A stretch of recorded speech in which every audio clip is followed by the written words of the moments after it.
30 साल बाद पाकिस्तान को एक बहुत बड़ा मौका मिला कि पाकिस्तान आईसीसी का सबसे बड़ा इवेंट होस्ट करे। पाकिस्तानी अवाम के लिए ये बहुत खुशी की बात थी, मगर ज़्यादा खुशी की नहीं, क्योंकि कुछ लोग इस बात से बहुत खौफजदा हो गए कि क्यों पाकिस्तानी प्लेयर्स अपने होम ग्राउंड पे परफॉर्म करेंगे।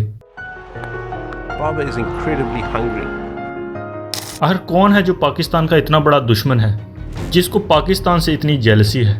The one and only BCCI. अब बीसीसीआई का इंडियन टीम को पाकिस्तान ना भेजने का एक ही बहाना है कि हमें सिक्योरिटी इश्यूज हैं। आगे चल के मैं आपको एक्सप्लेन करूंगा क्या वाकई पाकिस्तान क्रिकेट के लिए सिक्योर है कि नहीं। अभी के लिए देखते हैं बीसीसीआई के अरेंजमेंट्स और सिक्योरिटी कैसी होती है। देख लीजिए आप, इसके टॉयलेट का हाल कितना खराब है, चारों तरफ गुटखा थूका हुआ है। वेरी हाइजीन फूड है अहमदाबाद नरेंद्र मोदी स्टेडियम। और क्या इंडियन फैंस बीसीसीआई से खुश हैं? तो इसका जवाब है नहीं।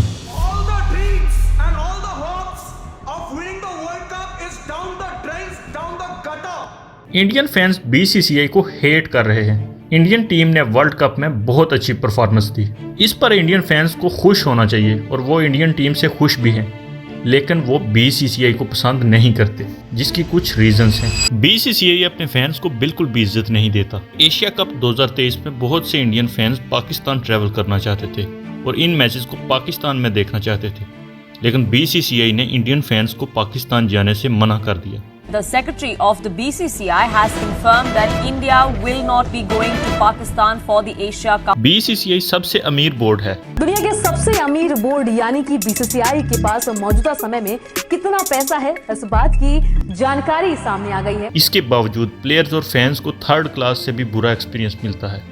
फैंस को तो टिकट तक नहीं मिलते। अगर आपको समझ नहीं आया तो ये फैन वर्ल्ड कप की टिकट्स बुक करने की कोशिश कर रहे हैं बुक माई शो में। अब जैसे कि इंग्लैंड और न्यूजीलैंड के मैच में बीजेपी ने किसी लीडर को सपोर्ट करने के लिए फ्री टिकट्स बांट दी। पास दिया है, बराबर है, इसलिए हम आए हैं। हाँ बीजेपी ने दिया, लेकिन वो टिकट्स फैंस को ना मिल सकी, और बहुत मुश्किल से अगर टिकट मिल जाए तो स्टेडियम के हालात आपके सामने हैं। देख लीजिए आप, इसके टॉयलेट का हाल कितना खराब है, चारों तरफ गुटखा थूका हुआ है। वेरी हाइजीन फूड है Ahmedabad Narendra Modi stadium. ODI world cup 2023 में वर्ल्ड कप के 41 दिन पहले टिकट सेल की स्टार्ट हुई। फीफा वर्ल्ड कप की सेल 11 मंथ पहले स्टार्ट हुई थी, ताकि फैंस को कोई मसला ना हो, वो अपनी तैयारियां कर सकें। इस तरह के इवेंट्स पर पूरी दुनिया से फैंस आते हैं।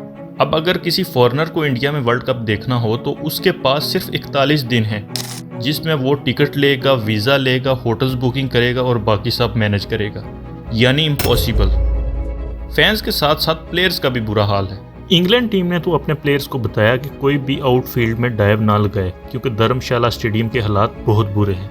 I think it's poor talking about being careful diving or sort of maybe be careful when you're fielding. So BCCI अमीर तो बहुत है, मगर अपने फैंस और प्लेयर्स के एक्सपीरियंस को बेहतर बनाने के लिए कुछ नहीं करता। अब जैसे कि अहमदाबाद स्टेडियम में लोगों को आईपीएल फाइनल के टिकट लेने के लिए बहुत लंबी लंबी लाइनों में खड़ा होना पड़ा। सोशल मीडिया पर वायरल वीडियो की दिखा रहे हैं, आप देखकर अंदाजा लगा सकते हैं कि कितनी बड़ी संख्या में लोग यहाँ पहुंचे हुए हैं और सबकी तमन्ना जो है वो एक ही है कि उन्हें फाइनल का टिकट मिल जाए। ये टिकट्स फाइनल से एक दिन पहले अनाउंस हुए थे। अब आप लोग सोच रहे होंगे कि अब तो डिजिटल का ज़माना है, तो लोग ऑनलाइन टिकट क्यों नहीं ले रहे? तो ये देखें, ऑनलाइन टिकट लिया हुआ है, पैसे दिया हुआ है, पैसे ले लिया उन्होंने, उनमें पेटीएम वाला है, उसका 111 रुपये कन्वीनियंस चार्ज भी लिया है। अब ये लिखा है कि फिजिकल टिकट लेके आओ, हम इधर आए, सिचुएशन देखो। क्योंकि जिन लोगों ने ऑनलाइन टिकट्स ली थी उनको भी बोला गया कि उसी दिन आकर फिजिकल टिकट्स भी रिसीव करें।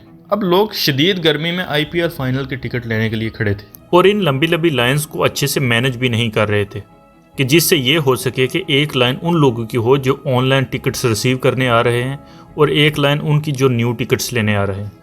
इस क्राउड को कंट्रोल करने के लिए कोई सिस्टम नहीं था, जिसकी वजह से क्राउड में प्रॉब्लम स्टार्ट हो गई और फैंस पर लाठी चार्ज भी हुआ। शायद आप भी मेरी तरह सोच रहे होंगे कि यहाँ अगर कोई फॉरेनर आया हो तो इसके बाद अगर आपको टिकट्स मिल गई तो स्टेडियम की सूरत हाल आपके सामने है। बीसीसीआई कह रही है कि इस बार हम फैंस को इतना अच्छा एक्सपीरियंस देंगे, उस अच्छे एक्सपीरियंस में क्या फ्री पानी देंगे। टिकट्स तो दे दो पहले, नहीं, मैं गाली नहीं दे सकता। नहीं, गाली नहीं देना। 2023 में बीसीसीआई ने इंडिया वर्सेस ऑस्ट्रेलिया के टेस्ट मैच को लास्ट मोमेंट में धर्मशाला से इंदौर शिफ्ट कर दिया क्योंकि धर्मशाला स्टेडियम अभी रेडी नहीं था। बीसीसीआई को मैच से पहले कम से कम स्टेडियम को रेडी रखना चाहिए था और ये सब करने के बाद बीसीसीआई ने अपने फैंस को सॉरी भी नहीं बोला। फैंस के ट्रैवल प्लान्स और होटल बुकिंग सब कुछ वेस्ट। बीसीसीआई के पास ऑलरेडी इतना पैसा है तो क्या जरूरत है फैंस का ख्याल रखने की। वर्ल्ड कप के शेड्यूल की वजह से बहुत से फैंस ने कंप्लेन की। ये शेड्यूल वर्ल्ड कप के 100 दिन पहले निकाल दिया गया था लेकिन फिर उसे रिवाइज कर दिया गया। अब इसकी वजह से टिकट्स अवेलेबल नहीं थी। इसकी जिम्मेदारी किसी ने भी नहीं ली क्योंकि ऑफिशियली इस वर्ल्ड कप का कोई टूर्नामेंट डायरेक्टर नहीं था। आईसीसी और बीसीसीआई के सोर्सेज के हिसाब से हेमंत अमीन इस टूर्नामेंट का डायरेक्टर था पर इसका कोई पब्लिक रिकॉर्ड नहीं था। लेकिन आईसीसी और बीसीसीआई के कुछ ऑफिशियल्स ने कहा कि हम इस बंदे को जानते ही नहीं हैं। 2019 में जो इंग्लैंड में वर्ल्ड कप हुआ था उसके लिए वर्ल्ड कप के 3 साल पहले ईसीबी ने वर्ल्ड कप के लिए मैनेजिंग डायरेक्टर बना लिया था और सारी रिस्पॉन्सिबिलिटीज उसको सौंप दी थी। हर इवेंट में ऐसा ही होता है, सिर्फ बीसीसीआई के रूल्स अलग हैं। अब आपने बीसीसीआई के अरेंजमेंट्स तो देख ही लिए, अब बात करते हैं पाकिस्तान की सिक्योरिटी की। अब जहां पर बाकी सारी टीम्स को कोई मसला नहीं, वहां इंडियन प्लेयर्स को क्या मसला हो सकता है। पाकिस्तान सिक्योरिटी के मामले में काफी स्ट्रॉन्ग है। 2022 में दुनिया का सबसे बड़ा event FIFA world cup Qatar में पाकिस्तान की सिक्योरिटी फोर्सेस थी और दुबई के भी तकरीबन सारे इवेंट्स में पाकिस्तान अपनी सिक्योरिटी फोर्सेस को भेजता है और दूसरी भी बहुत सी कंट्रीज हैं जो सिक्योरिटी के लिए पाकिस्तान की मदद लेती हैं। सिक्योरिटी का तो सिर्फ एक बहाना है जिसके कुछ रीजंस हैं। क्रिकेट की सबसे बड़ी व्यूअरशिप इंडिया से है तो बीसीसीआई कभी नहीं चाहेगा कि उस व्यूअरशिप की वजह से पीसीबी मजीद ग्रो करे। इंडिया को शायद ये डाउट है कि जैसे वो अपने हिसाब से पिचेस बना के खेलते हैं और अच्छा परफॉर्म करते हैं, क्या पता पाकिस्तान भी ऐसे ही करे और इंडियन टीम की परफॉर्मेंस बहुत खराब हो, क्योंकि पाकिस्तान के पास बहुत अच्छे बॉलर्स हैं जिनको एक अच्छे पिच पर फेस करना इंडिया के लिए मुश्किल हो सकता है। सिक्योरिटी की अगर बात की जाए तो इंडिया और पाकिस्तान तकरीबन बराबर है।